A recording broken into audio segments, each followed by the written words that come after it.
Je poursuis cette thématique sur le sujet d'une église, de la culture d'une église dans le vent du Saint-Esprit. Nous avons pu voir précédemment que c'est une culture de bienvenue. Amen. Nous aimons accueillir les âmes. C'est important d'accueillir les âmes dans une communauté. Nous avons vu aussi qu'une église, dans le mouvement du Saint-Esprit, c'est une église qui est dans la culture d'adoration et de célébration. Est-ce que j'ai des adorateurs dans la salle ce matin? Amen. Adoration, culture d'adoration. Et puis c'est une église qui vit dans la culture de la puissance de Dieu. Dieu désire nous rencontrer dans sa maison. Et nous avons vu aussi une culture d'influence avec ce travail qui consiste à partager l'évangile. Nous avions parlé de ce moteur qui était celui de l'évangéliste Jesse Moran-Bader qui lui déclarait « Each one win one ». Chacun doit gagner quelqu'un. Each one win one. Tu peux gagner quelqu'un, tu peux influencer quelqu'un. Et nous avons vu dans la parole tous ces endroits où des hommes, des femmes ont été des sources d'influence. Je pense à André qui a amené Pierre, je pense à Philippe qui a amené Nathanaël, la Samaritaine qui a amené son village, le possédé de Gadara qui a évangélisé toute une région, Zachée qui a ému une ville entière, Étienne qui a marqué l'histoire de l'Église et de la planète en étant le premier des martyrs. Je pense à Philippe qui a touché l'eunuque éthiopien, qui est devenu missionnaire et qui est retourné en Éthiopie. Je pense à Ananias qui est un disciple qui a touché Saul de Tarse qui est devenu l'apôtre Paul, gloire à Dieu. Et Barnabas qui s'est occupé de Paul pour l'introduire dans le collège des ministères de Jérusalem. Gloire à Dieu pour l'intentionnalité des uns et des autres. Je pense à Pierre qui touche Énée dans un village. Le village est bousculé. Je pense à Corneille qui est touché par l'apôtre Pierre. Toute sa famille aussi est visitée par le Saint-Esprit. Lydie, marchande de pourpre et de fin lin. La devineresse de la ville de Philippe. Le geôlier de la ville de Philippe. Priscille et Aquila qui ont été des sources de bénédiction pour Apollos qui avait compris l'évangile mais qui avait besoin de le comprendre avec plus d'exactitude. Je pense au père de Publius qui lui est guéri de sa maladie. La maladie a un impact dans l'île tout entière et l'île va se tourner vers le Seigneur. Amen. Gloire à Dieu. Tu peux avoir un impact. Si le royaume de Dieu, tu l'as reçu, alors le royaume de Dieu ne te laissera pas inactif, il ne te laissera pas statique. Le royaume de Dieu va te mettre en mouvement. C'est pourquoi Jésus disait « Recevez le royaume ». Il prêchait le royaume de Dieu. Gloire à Dieu. Nous sommes les agents du royaume de Dieu. Nous sommes les citoyens qui venons du ciel. Et nous allons poursuivre dans cette culture d'une église, dans le vent du Saint-Esprit. 5e point, c'est une culture avec des valeurs qui viennent du ciel. Est-ce que je peux entendre un amen à cela? Une culture avec des valeurs qui viennent du ciel. Lorsque le royaume de Dieu envahit la terre, il ne vient pas simplement avec des idées, des concepts, des philosophies, mais avec une culture. Le ciel impacte la terre. Jésus a enseigné, a prié de cette manière. Il a dit que ton règne vienne, que ta volonté soit faite sur la terre comme elle est faite dans le ciel. Donc la volonté de Dieu quand nous prions, c'est que ce qui est dans le ciel impacte la terre. C'est que la culture du ciel impacte la terre. Gloire à Dieu. Pas seulement les signes du royaume, pas seulement les dons spirituels, pas seulement les manifestations du Saint-Esprit. Dieu désire que nous allions bien plus loin. Il désire que la culture du ciel envahisse pleinement la terre, qu'elle nous accompagne. Gloire à Dieu. Cette culture céleste n'est pas issue d'un système, elle provient du ciel et se manifeste par des valeurs divines qui transforment radicalement les mentalités. Le but ne consiste pas à émouvoir les auditoires avec des signes, des miracles et des prodiges, comme pouvait le faire Simon le magicien. Mais quand Philippe est venu en Samarie, il n'a pas simplement produit des signes, mais il a amené les Samaritains à la transformation, car tous se sont fait baptiser. Ensuite, Pierre et Jean sont venus de Jérusalem. Ils leur ont apposé les mains afin qu'ils reçoivent le Saint-Esprit. Gloire à Dieu. Afin que leur vie soit transformée. Le but du réveil n'est pas une église multitudiniste, c'est-à-dire une église de quantité, extrêmement large. Dieu désire que le maximum soit sauvé, donc Dieu veut que l'Église soit large, mais pas seulement large, il veut aussi qu'elle soit profonde. Amen. Qu'elle soit enracinée, qu'elle soit constituée de disciples. Gloire à Dieu. Parce que c'est parmi les disciples que Dieu va susciter des leaders. Comment devenir un leader si déjà tu n'as pas acquis les basiques de la vie de disciple? Comment contribuer à l'expansion du royaume de Dieu sans désirer accéder au domaine du leadership? Dieu désire former des disciples qui vont engendrer des disciples, des leaders qui vont engendrer des leaders et des églises qui vont se multiplier en église et en communauté. Est-ce que je peux entendre un amen à ça? 3 axes. Gloire à Dieu. Steve Jobs disait, quand il enseignait, il fallait 3 pensées fortes. 3 pensées fortes. C'est comme cela que j'ai communiqué ce concept à des actions missionnaires, en disant les disciples font des disciples, ils se reproduisent. Pour certains, le discipulat ne s'arrête qu'à leur personne. Je veux faire de moi un disciple. Je serai le disciple de moi-même. Oh yes, glory to God. Il y a un leader, there is a leader within you. Il y a un leader au-dedans de toi. Gloire à Dieu. Tu es appelé à devenir un disciple, mais pas pour toi-même. Tu es appelé à être un disciple qui va se reproduire en disciple. De la même manière que tu es un leader et le but de ton leadership consiste à entraîner la multiplication de leaders. Non pas de leaders pour eux-mêmes, mais de leaders qui, à leur tour, vont engendrer d'autres leaders. C'est ce qu'on appelle la croissance exponentielle de l'Église. Gloire à Dieu. Et une Église qui veut se développer va ensuite, grâce à ses disciples et à ses leaders, se multiplier avec de nouveaux pôles, spots de proclamation de l'Évangile dans des groupes de maisons, mais aussi dans des communautés, mais aussi dans des missions, mais aussi dans des projets missionnaires, gloire à Dieu. C'est l'expansion du royaume de Dieu. Et tu fais partie de l'aventure. Déclare avec moi, je fais partie de l'aventure. Je t'ai pas bien entendu ce matin. Et dis à ton voisin, et toi? Gloire à Dieu. Alléluia. Amen. Et cette culture qui vient du ciel, bien-aimé, c'est premièrement la culture de la sainteté et de la pureté. Pourquoi? Parce que le ciel est saint. Dieu est saint. C'est la nature du ciel. Rien de souillé n'a de place dans le ciel. C'est pourquoi nous devons nous sanctifier. Nous devons aligner nos vies avec la parole de Dieu. Nous devons mettre nos vies en ordre. C'est l'ordre divin qui attire, comme nous l'avons entendu ce matin, les alliances sont extrêmement importantes. L'alliance avec Dieu est importante. Les couples doivent se marier, c'est extrêmement important.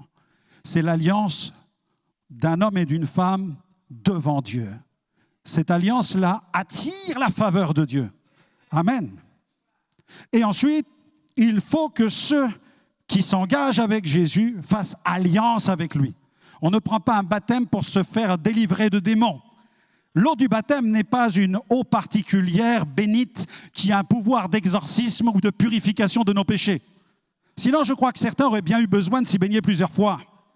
Non, c'est la noyade, c'est un enterrement et c'est une résurrection. Le symbole de l'eau du baptême, c'est j'ensevelis, je noie mon ancienne vie et quand je ressors de l'eau, parce que gloire à Dieu, le pasteur me laisse ressortir, amen. Après 3 quarts d'heure, vous ne risquez pas grand-chose. Amen. Et quand il ressort de l'eau, il est ressuscité. C'est le témoignage d'une vie qui a été transformée. Les alliances sont extrêmement fortes. Un homme et une femme doivent faire alliance entre eux s'ils s'aiment vraiment. C'est la logique de la relation d'un homme et d'une femme dans le regard de la parole de Dieu. Et si tu viens à l'église depuis quelques semaines, quelques mois, que tu entends toutes ces personnes qui rendent témoignage au moment de leur baptême, tu dois comprendre que Dieu t'attend là pour libérer son onction. Ça ne veut pas dire que Dieu ne te bénit pas, mais ça veut dire que tu roules dans la réserve. Et Dieu veut faire le plein. Dieu veut te donner bien davantage. Tu vas voir une grâce sur ton couple par le mariage. Tu vas voir une grâce sur ta vie par le baptême d'eau. Alléluia. Il y a quelques semaines, un jeune couple qui fréquente cette communauté m'a dit, pasteur, au mois de novembre, nous nous marions. Gloire à Dieu. Alléluia. Alléluia. Et elle m'a renvoyé un message, est-ce que le dimanche, le lendemain du samedi où on se marie, est-ce que vous pouvez me baptiser? Je lui dis, là, il n'y a pas de problème. Gloire à Dieu. L'alliance par le mariage et l'alliance par le baptême, là, je suis avec vous. Le lendemain, je te baptise. Il n'y a pas de souci. Tu aimes Jésus, elle aime Jésus comme vous, autant que vous. Mais elle veut mettre sa vie dans un ordre divin. C'est pour attirer la faveur de Dieu. Les jeunes nous regardent vivre, les enfants nous regardent vivre. Comment vont-ils vivre une vie en harmonie avec la parole de Dieu si les adultes ne montrent pas cet exemple? Alors c'est un défi pour chacun. mais en même temps, c'est l'occasion d'une mise au clair sur nos sentiments, sur la façon avec laquelle nous voulons bâtir, de quelle manière je veux bâtir ma vie sur cette planète, de quelle manière je veux bâtir mon couple, de quelle manière je veux bâtir ma famille. Dieu soit béni pour la puissance des alliances. Alléluia. La culture de la sainteté.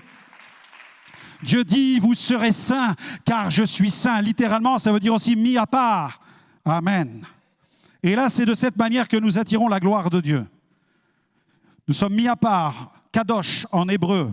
Nous sommes saints, kadosh, mis à part, mis vraiment. Dieu nous prend avec lui. Dieu nous arrose, Dieu nous bénit et Dieu bénit dans cette église. Il y a des gens qui sont dans le péché jusqu'au cou, qui viennent dans notre communauté. Je vois Dieu les bénir, gloire à Dieu. Mais ils ne sont pas mis à part. Ça n'est pas la même chose que d'être mis à part pour Dieu. Dieu est capable de bénir. Vous êtes capable de bénir même un inconnu. Vous êtes capable de partager votre pain avec quelqu'un que vous ne connaissez pas. De la même manière, Dieu est capable d'arroser, Dieu est capable de bénir. Ce n'est pas un problème pour lui que de guérir. J'ai vu tellement de personnes être guéries, ne pas poursuivre leur marche avec Dieu. Et j'ai vu des chrétiens qui étaient fâchés, qui se disaient « Mais pasteur, je ne comprends pas pourquoi ces gens sont guéris. Pourquoi est-ce que Dieu les guérit ?» Ils préféraient que Dieu les juge. Mais moi, je préfère que Dieu les bénisse. Je préfère que Dieu les guérisse. Parce que Dieu est bon, Dieu est amour. Il y aura un jour le temps du jugement. Mais pour l'instant, nous sommes dans la dispensation de la grâce. Dieu veut faire grâce au pécheur, non pas pour le frapper, pour le sauver. Il veut le sauver. Il veut qu'il entre dans le royaume de Dieu. Et parfois, Dieu est tellement bon qu'il me surprend. Il m'étonne. L'extravagance de l'amour de Dieu.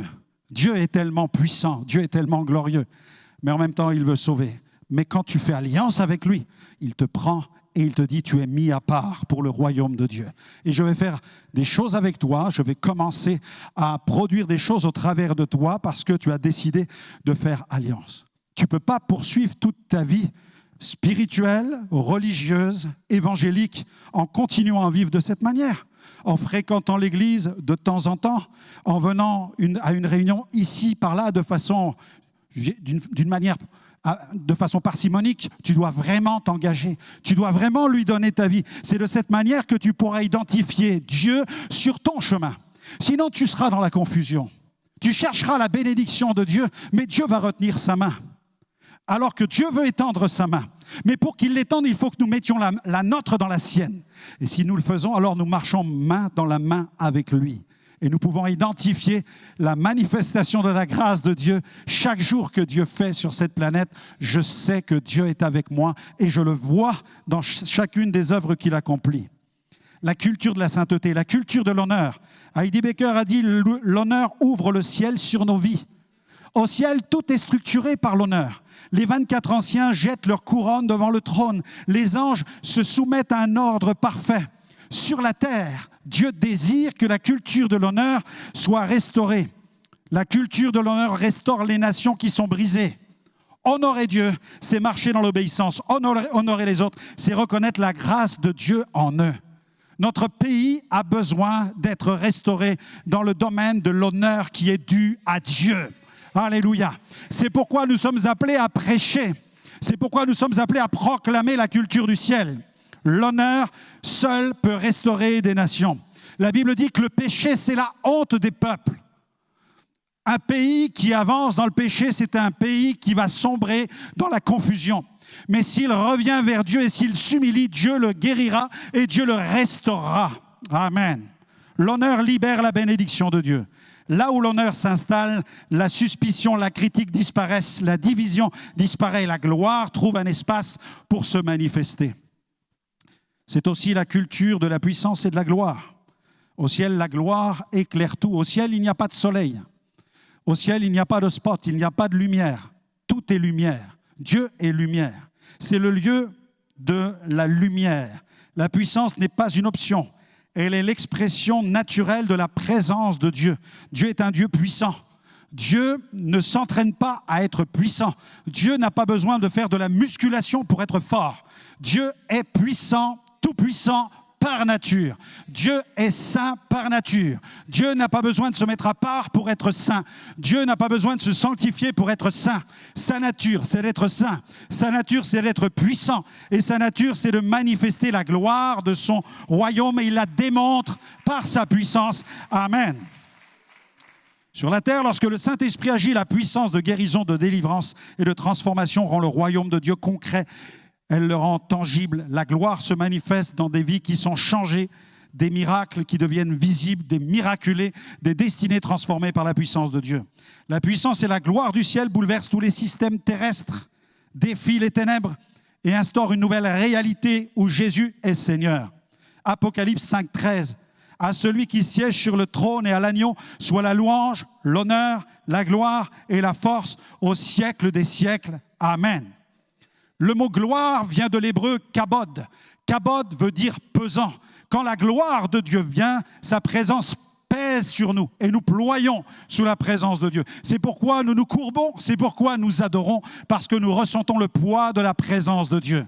Il est des moments où le Saint-Esprit vient d'une telle manière, où nous sentons tellement sa présence que nous sommes poussés à l'adorer, nous sommes poussés à nous prosterner. Dans chacun de nos cultes, nous bénissons Dieu pour ces temps d'adoration. 6e point, la culture d'une église dans le vent de l'esprit, c'est la culture d'intercession. La culture d'intercession. Comprendre la différence entre la prière et l'intercession. Bien aimé, il y a une différence. Nous sommes tous appelés à prier. Cindy Jacobs a dit, une église sans intercesseur est une armée sans sentinelle.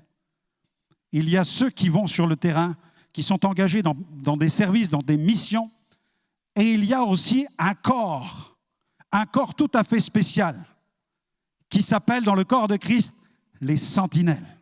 Amen. Tout le monde n'est pas attiré par le fait de rejoindre ce corps.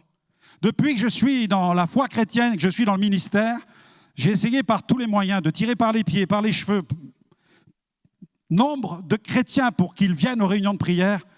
J'ai eu beau dépenser beaucoup d'énergie, je ne les vois pas montrer le bout de leur nez. Je ne dis pas qu'ils ne prient pas, ils prient au volant de leur voiture, ils prient sous la douche, ils prient dans leur lit, ils prient au travail, ils prient quand ils vaquent à leurs occupations. Je crois que l'Église prie. Pour ça, quand on dit que l'Église ne prie pas, on se trompe, parce que moi je crois que chacun d'entre nous, nous prions. Amen. Chacun d'entre nous, nous prions. Et nous avons des espaces dans l'Église qui permettent de prier. Je pense le dimanche matin à 8h30, nous avons ce moment où ceux qui le souhaitent peuvent venir se retrouver dans la chapelle pour intercéder. Nous avons aussi ces temps le jeudi soir avec les guerriers de prière. Nous avons les saisonnales. Nous avons ces temps où dans chaque réunion, nous prions les uns pour les autres. Les moments où nous vous invitons à prier pour votre voisin, il y a de la prière. Il y a de la prière. Mais j'ai remarqué qu'il y a des hommes et des femmes qui ont reçu un mandat de sentinelle. Est-ce que je peux entendre un amen à cela ? Il y a véritablement, ça s'identifie, ça se remarque, ça se ressent, il y a des hommes et des femmes qui ont reçu un manteau, une onction de sentinelle. Ils se tiennent sur la muraille, ils se tiennent sur le rempart. Toi, tu fais 10 minutes de prière, tu ne sais plus quoi dire à Dieu. Eux, ils prient 5 heures et ils trouvent que c'est trop court. Est-ce que vous comprenez ce que je veux dire? Parce que le manteau n'est pas le même. Il y a des manteaux. Il y a des manteaux de sentinelles. Gloire à Dieu. Jésus a dit, veillez et priez afin que vous ne tombiez pas dans la tentation. L'esprit est bien disposé, mais la chair est faible. Les sentinelles intercesseurs sont au plus proche de la vie prophétique. Tous ceux qui évoluent dans ce domaine de la vie de sentinelle sont au plus près de la révélation, de l'esprit de révélation, de l'inspiration et de la prière d'autorité, de la prière dans la foi. Ésaïe 62, versets 6 à 7. « Sur tes murs, Jérusalem, j'ai posté des gardes. » Dans une armée, tout le monde ne peut pas être sentinelle.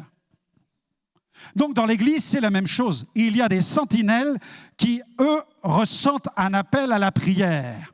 Et peut-être qu'il y a, et je le crois, il y a parmi nous des bien-aimés qui ressentent cet appel, qui ressentent ce fardeau au fond d'eux-mêmes pour la prière. Quelque chose qui a été déposé en eux.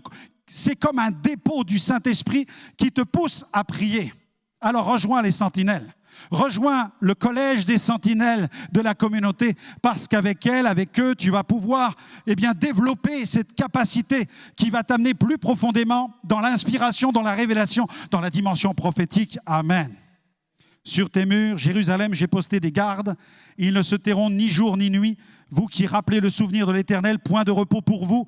Et ne lui laissez aucun relâche jusqu'à ce qu'il rétablisse Jérusalem et la rende glorieuse sur la terre.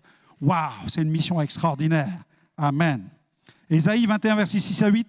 Car ainsi m'a parlé le Seigneur, va, place un guetteur, qu'il annonce ce qu'il verra. Le guetteur s'écria, Seigneur, je me tiens sur la tour toute la journée. Je suis à mon poste toutes les nuits.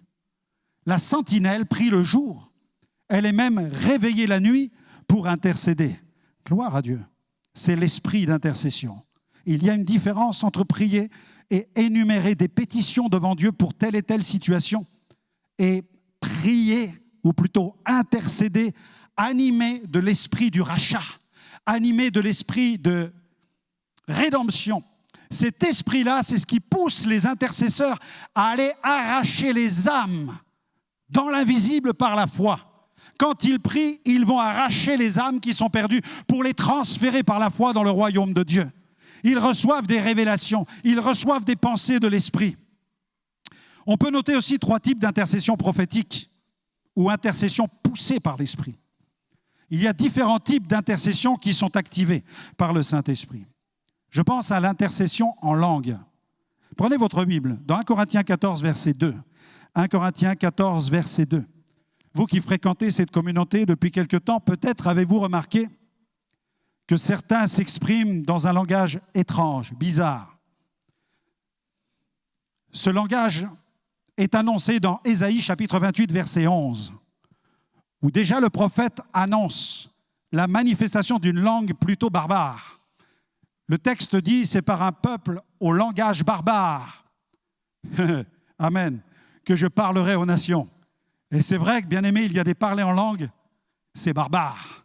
Il y a des parlers en langue qui sont bizarres, des parlers en langue qui sont étranges. Et cette parole d'Ésaïe a été récupérée dans le Nouveau Testament pour justifier l'expérience des langues nouvelles. 1 Corinthiens 14, 2. Celui qui parle en langue ne parle pas aux hommes, mais à Dieu, car personne ne le comprend. Si quelqu'un vous dit « mais je ne comprends pas ce que tu dis quand tu parles », ne soyez pas surpris, ne soyez pas désolé que la personne ne comprend pas. C'est normal qu'elle ne comprenne pas, c'est normal que vous-même, vous ne compreniez pas, à moins qu'il y ait quelqu'un pour interpréter ou que Dieu vous donne l'interprétation de ce que vous êtes en train de déclarer. Car c'est en esprit. Ça n'est pas en langue française, ce n'est pas avec l'intelligence. Ce n'est pas avec la syntaxe. Tu ne parles pas en syntaxe, mais tu parles en esprit. C'est en esprit que tu déclares des mystères. Aussi, ces langues sont le fruit d'un baptême qui s'appelle le baptême de feu, le baptême dans le Saint-Esprit. Quels sont ceux qui parlent en langue ici? Levez votre main, gloire à Dieu. Une grosse partie de la communauté parle en langue. C'est le témoignage du ministère de Jésus annoncé par Jean-Baptiste. Il vous baptisera du Saint-Esprit et de feu. Gloire à Dieu. Ces langues sont contenues dans un terme qui s'appelle la glossolalia. Glossolalia. Cette langue est mystérieuse. Elle n'a pas de référence humaine. Elle est la prière activée par le Saint-Esprit. Mais il existe aussi la xénolalia. Ça nous parle des peuples et des tribus. Il est arrivé, et il arrive encore, il m'est arrivé d'en être le témoin, que dans certaines situations, le Saint-Esprit fasse parler en langue quelqu'un, et cette personne parle dans une langue qu'elle ne connaît pas, mais cette langue est comprise par des gens qui sont dans la salle, parce que c'est surnaturel, que prophétiquement, des paroles sont annoncées à ceux qui sont là pour les entendre. C'est miraculeux, c'est surnaturel. Et Dieu est capable de le faire.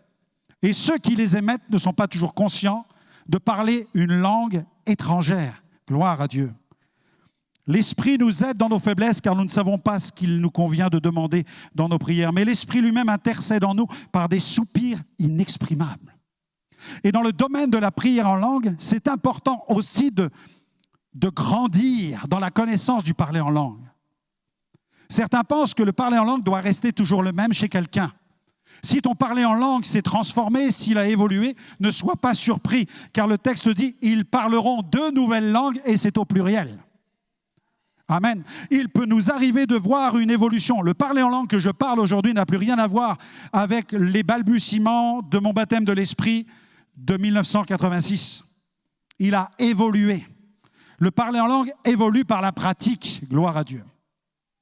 Et au sein même du parler en langue, j'aimerais vous dire que vous pouvez emprunter des courants tout à fait particuliers.